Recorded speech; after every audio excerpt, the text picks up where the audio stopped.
جیسے اللہ تعالیٰ نے دوسرے مقام پہ فرمایا کہ اللہ اس وقت اللہ کے نبی کا فرمان بھی ہے، قیامت والے دن اللہ تعالیٰ ایک ایک نعمت کے بارے میں پوچھے گا۔ اللہ کے نبی کی حدیث مبارکہ ہے کہ اس وقت تک انسان قدم نہیں اٹھائے گا جب تک اپنی زندگی، کمائی، اپنے علم، ہر چیز کا حساب نہیں دے لے گا۔ او بھائیو، اگر تمہاری زندگی ایک نعمت کا غلط استعمال کیا تو سمجھ لو تمہیں جواب دینا پڑے گا اللہ کی بارگاہ میں۔ هو الذی خلق الموت والحیات لیبلوکم، اللہ نے فرمایا میں تمہیں آزماؤں، کس لیے؟ زندگی اور موت کس لیے دی ہے؟ لیبلوکم ایکم احسن عملا، تم میں سے اچھے عمل کون کرتا ہے، نیک عمل کون کرتا ہے، صالح عمل کون کرتا ہے، صبر کون کرتا ہے، استقامت کون کرتا ہے۔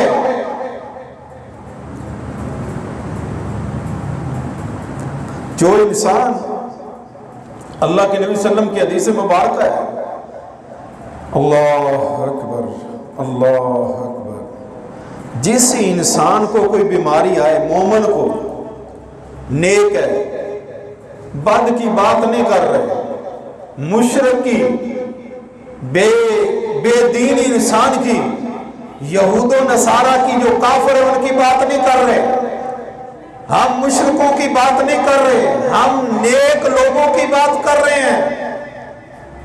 جو نیک انسان ہے، نمازی ہے، اللہ والا ہے، اگر اس سے کوئی تکلیف آتی ہے نا، اللہ اکبر، آج تو ہمارا معیار ہی کچھ اور ہو گیا ہے، ہمارا معیار اب چینج ہو چکا ہے۔ ہم کہتے ہیں جس کے پاس پیسہ ہے، دولت ہے، مال ہے، کوٹھی ہے، کار ہے، اس کے نوکر چاکر ہیں، اس کی ٹھاٹ باٹ ہے، اس کے پاس پیسہ ہے، اس پہ اللہ راضی ہے۔ جس کے پاس اولاد ہے، بیٹے ہیں، قبیلہ ہے، کنبہ ہے، عہدہ ہے، منصب ہے، وزارت ہے، وہ کامیاب ہے؟ نہیں، وہ کامیاب نہیں ہے۔ اگر عہدے، منصب، وزارتیں، قبیلے، کنبے، یہ ساری چیزیں اگر معیار ہوتا تو رب کعبہ کی قسم ہے اللہ سب سے پہلے اپنے نبیوں کو دیتا،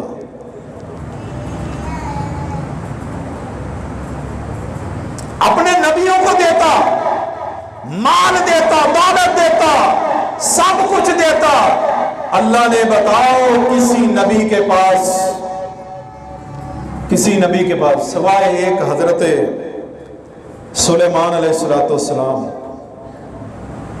اور نبی کیا تھے، وہ بھی اللہ کی ایک عطا کیا ہوا ان پہ فضل تھا۔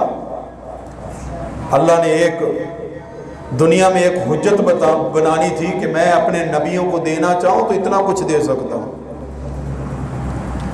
لیکن اللہ نے ایک معیار رکھا۔ نبیوں کے پاس دولت کس کی ہے؟ علم کی دولت ہے، نبوت کی دولت ہے۔ اللہ اکبر۔ حضرت ابراہیم علیہ السلام کو دیکھیں، اسماعیل علیہ السلام، اسحاق، یعقوب، یوسف، بنیامین، ایوب، یعقوب اور موسیٰ، عیسیٰ، یونس، ہمارے نبی جناب محمد رسول اللہ صلی اللہ علیہ وسلم، تمام انبیاء، ان کے پاس کیا تھا؟ اللہ کے نبی صلی اللہ علیہ وسلم فرماتے ہیں کہ جس مومن بندے کو تکلیف آئے، بیماری آئے، پریشانی آئے، ذہنی ٹینشن آئے، ذہنی ٹینشن مومن کی، یاد رکھنا، مومن بندے کو ذہنی ٹینشن آئے، خراش آئے، چھوٹی سی خراش، کسی قسم کی کوئی پریشانی آتی ہے، اللہ کے نبی صلی اللہ علیہ وسلم فرماتے ہیں اس چھوٹی سی بیماری کے عوض اللہ اس کے گناہوں کو معاف کرتا ہے۔ ہم بیماری کو برا بھلا کہتے ہیں، ہم گالیاں دیتے ہیں، ہمارا معاشرہ اس طرح کا ہے کہ بیماری کو گالی دیتے ہیں۔ کئی لوگ تو ایسے ہیں کہتے ہیں لو ہمارا ہی گھر ملا ہے اللہ کو، ہمارے ہی گھر میں آئے دن فوتگی ہوتی رہتی ہے۔ جبرائیل علیہ السلام کا نعوذ باللہ نام لیتے ہیں کہ جبرائیل آج پھیرا ہمارے گھر میں ڈال رہا ہے، ہمارے رشتہ داروں کو ایسے کر رہا ہے، فلاں کرتے کہ نہیں لوگ، یہ موت کا فرشتہ ہے، اسے ہمارا ہی گھر نظر آیا ہے۔ اللہ استغفر اللہ استغفر اللہ۔ اب فرشتوں کی توہین کون کرتے تھے؟ یہ یہود و نصارہ کا شیوا تھا، یہ ان کا شیوا ہے۔ وہ کہتے ہیں پہلا سپارہ کھولیں، تقریباً آخری پائیے میں، پاؤں میں اللہ تعالیٰ نے یہ ذکر کیا ہے کہ یہود و نصارہ نے کہا کہ جبرائیل میکائیل یہ ہمارے دشمن ہیں، یہ ہمارے دشمن ہیں، ہمارے پہ عذاب بھیجتے ہیں، یہ اچھے نہیں ہیں۔ اللہ اکبر۔ میرے بھائیوں، کسی کو مومن کی تو کسی کو برا بھلا نہیں کہتا، نہ بیماری کو، نہ کسی فرشتے کو، نہ کسی کو۔ مومن کو تو ایک تکلیف آ جائے تو اس کے گناہ جھڑتے ہیں۔